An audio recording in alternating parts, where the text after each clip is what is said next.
us all together. Lord, we gather in your name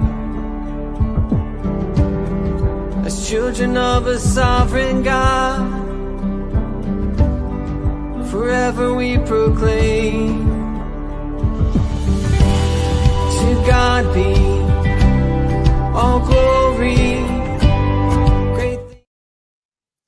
Well, good morning. How you doing? It is Monday, September the 15th, 2025. And welcome to episode 443 of The Thinking Theologian. And so I'm going to take a moment and do something normally don't do. And so I do these several days in advance. I always try to stay ahead in case life gets ahead of me. So today's actually Wednesday, September the 10th, when I'm recording this. And so today, today the world's kind of been shocked today by the assassination of a political commentary, a person who comments on politics, Charlie Kirk. Didn't know the man, never met him, watched many of his videos before. He was always respectful and kind to people. But just kind of what took me by surprise today is just the numbness that we have gotten to in our society over death, how we treat people we disagree with, how we view life in general, and just our take on certain topics. And so as you're watching or listening to this 5 days after these events have happened, I don't know what the world and what society will be like. What I mean by that, I'm not trying to be like a doomsday person, but I don't know how people are going to respond. Will people respond in a correct way, or people try to retaliate? Will people be angry at one another? I'm not really sure what people are going to do. And that's always a concerning thing, having a wife and a kid growing up in this world. And also this happening is a quick reminder that no matter what you're doing or where you are, your moment can be gone in an instant. And so I just kind of wanted to start that off today with that, just to kind of put things in perspective. And so again, we'll kind of know more as you're listening and reading this and watching this today, of what really happened. But I think today's topic, in God's sovereignty, fits along with this well, of what we're talking about. So today, we read Daniel chapter 4 through 6. The title of today is A Heart of Prayer. The focal scripture is in Daniel 6:11, and this is what it says. It says, "Then these men went as a group and found Daniel petitioning and imploring his God." So the question I have for you is, would you ever stop praying if you were told to? Now, I don't mean private prayer where nobody could stop you. I mean bold public prayers. I've come to the conclusion that having a heart of prayer like Daniel is the exception to the rule and not the rule. Now, why do I make that statement? Because prayer is not important in the lives of people outside of it. Because prayer is not important in the lives of many people outside of tradition. It's more of a tradition thing. Now I know what you're thinking, Alan. Why are you being judgmental about how people pray? And I'm just basing it on observational data. Data is all I'm doing. Is what I see is that people will pray before meals. People will pray before certain things that are going on, but there's not really truly a heart of prayer in many people. I'm not saying that some people don't, because we all know people that do. But just overall, it's just more like, oh, we're expected to do this. So this is what we're going to do. So think about how often people won't pray out loud when they're asked. They just refuse to do it. I know that sometimes people are nervous, but we should be willing and desiring to pray in an intimate way. And think about how little time is devoted to prayer in our worship services. There are very few churches that spend and actually plan out prayer time in a significant way, not just the welcome prayer or prayer for the tithe and prayer at the end or prayer before the service is over, but a dedicated time of prayer. And so prayer happens for most people before meals and only when they have a crisis, which we see now, which, not saying that it's bad to pray in a crisis, but if all you do is pray in a crisis, it's not okay. It's kind of what we're dealing with now as a country. If you just pray and you're not continually praying, you just pray in the instant and not continually pray, there's a problem there.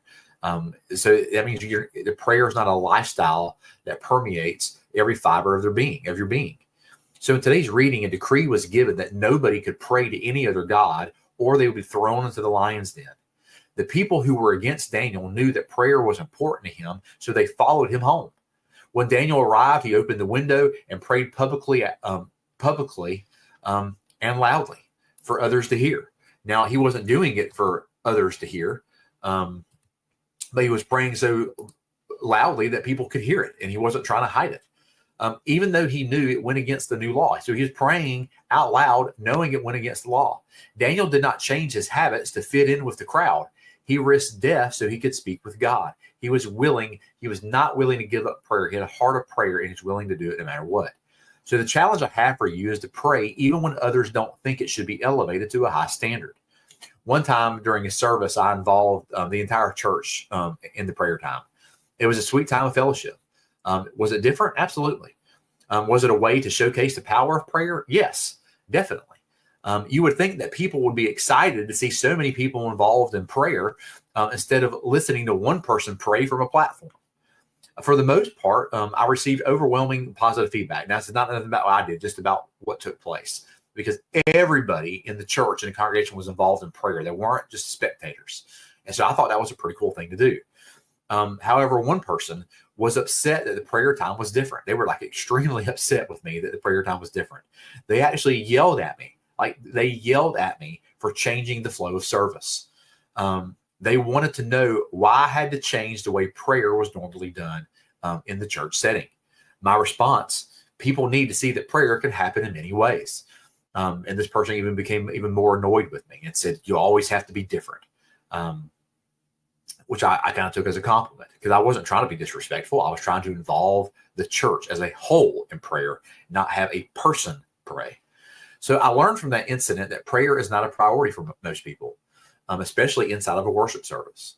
That really kind of showed me that, hey, tradition is more important. That's why I talk about tradition in the beginning of prayer. The tradition of prayer is more important than the act of prayer of what is going on.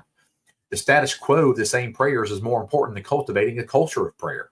Because how are you going to get your people to pray unless you involve them in prayer? Sometimes we have to make our people a little uncomfortable to help them see. And actually, it wasn't them praying. Students went out and prayed. They were willing to do it. The students were excited about it.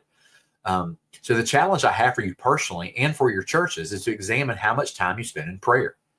How much time do you spend in personal prayer?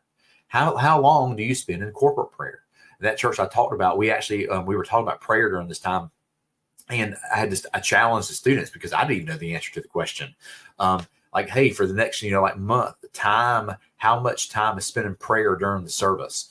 And for the next 4 weeks after that, the most amount of time that prayer was through the whole service for all the 3 or 4 prayer times that were there. I think we hit 92 seconds was the most. We didn't hit 2 minutes.